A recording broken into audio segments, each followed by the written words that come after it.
Isn't that something? That is a big city.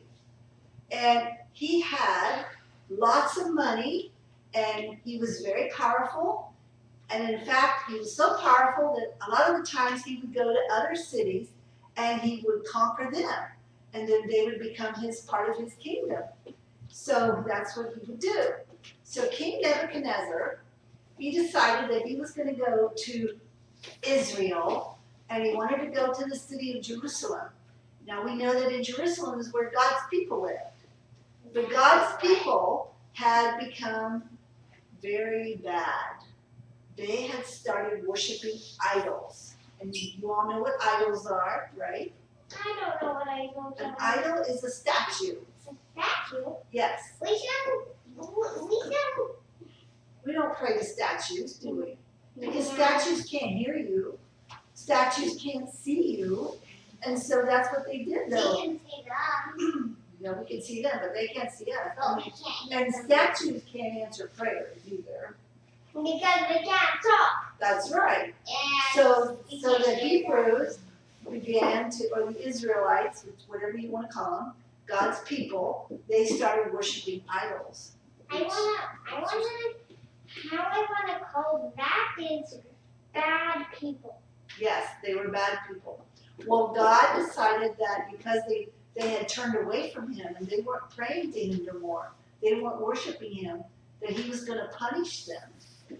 And so he sent King Nebuchadnezzar to Jerusalem to take over the city. And so, take over? Yes. He sent his army, his big army, and they went in there and they captured the people and they made them captives. Or some people would say slaves.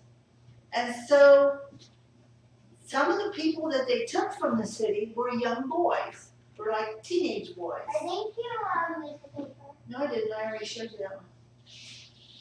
Stay with me, Madeline. So these young men were some of the best ones. And King Nebuchadnezzar decided that he wanted to have these young boys to work in his palace. And so he told his chief of staff to go and pick out the best ones that they had captured and brought to Babylon, which is where they all lived. And they picked out the ones that were good looking, that were strong, and that were healthy. He only wanted the best of the best. I'm the happiest kid in the Johnson family. Yes. And so he picked out these 4 young men. And their names was Daniel and Hananiah and Mishael and Azariah. And these were the 4 boys. And so the king told the chief of staff to help them. That he wanted them to eat the same thing that he eats. And the king ate all kinds of good stuff. He ate pies and cakes and donuts and all that kind of stuff. And he drank lots of wine. And so he said he wanted all these young men to have the same thing to eat that he would eat. Well, Daniel knew that that kind of stuff wasn't good for you. And he went to the chief of the staff and he said, you know what? He said, we don't want to eat those things because God would not like for us to eat all that bad food. He wants us to eat good food like vegetables and fruits. I actually love carrots in salad. Well, good. And he also wanted to drink lots of water. Water's good for you too, isn't it? I love carrots in salad. Yeah. And so that's what Daniel told him. Well, the chief of the staff told them, and so the boys prayed about it. And they asked God to help them to be able to do that. So they went to the one that was in charge of them, and he had told them that he was afraid of the king.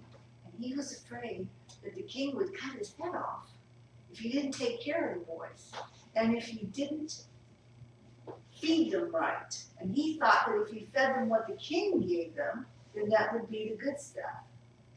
But Daniel told him, he said, no, that's not the good stuff. We need to eat vegetables and fruits and drink water, not wine. And so the steward of the boys, he told him, he said, well, okay, we'll try that. And Daniel said, this is what we can do. For 10 days, we will eat nothing but vegetables and fruits and drink water.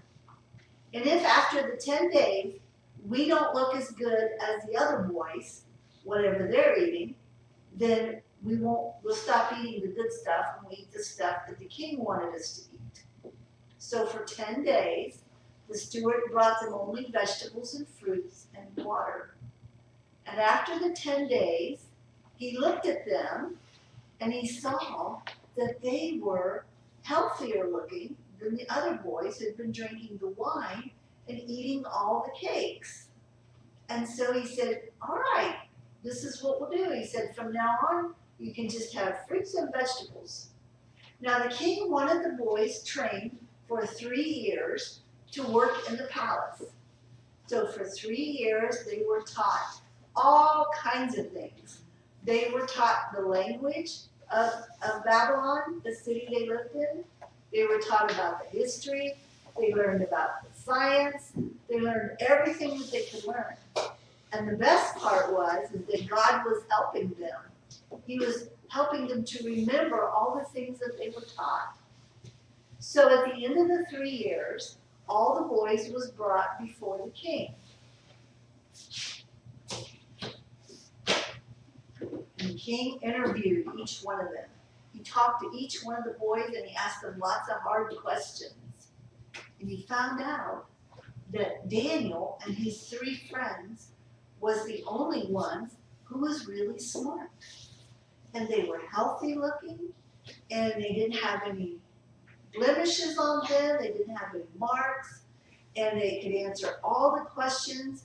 And he thought, wow, these boys are really smart. And Daniel was thankful that God had helped him to remember everything.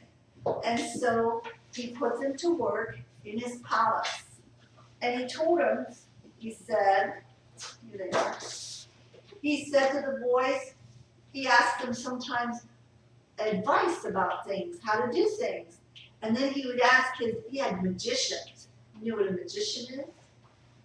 Magician is somebody who can do tricks.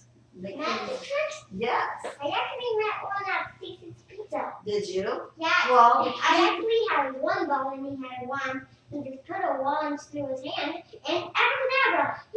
I had 2 balls in my hand. wow. That was some magic. Yeah, so the king had magicians in his court, and he would ask them questions, but then he would ask Daniel and his 3 friends, and they always had the better advice. So they were even 10 times smarter than the men that was working in the court with them. So they were really good.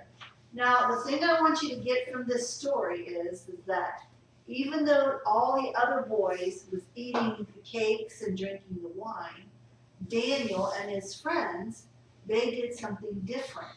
They did what was right. So sometimes you have to be different. You need to do what's right and not just because everybody else is doing it. So when God asks you to not cheat, not to be mean to somebody, even if they're mean to you, then that's what you need to do. We do what our mom and dad say and what God says. Yes. He does that. He be mean Yes. to me. Oh, I I was be not mean. mean. I be mean back. That's because you're sisters. It can't be helped. So that's what y'all want you to get from this story is that sometimes we need to do what's right and not what everybody else is doing.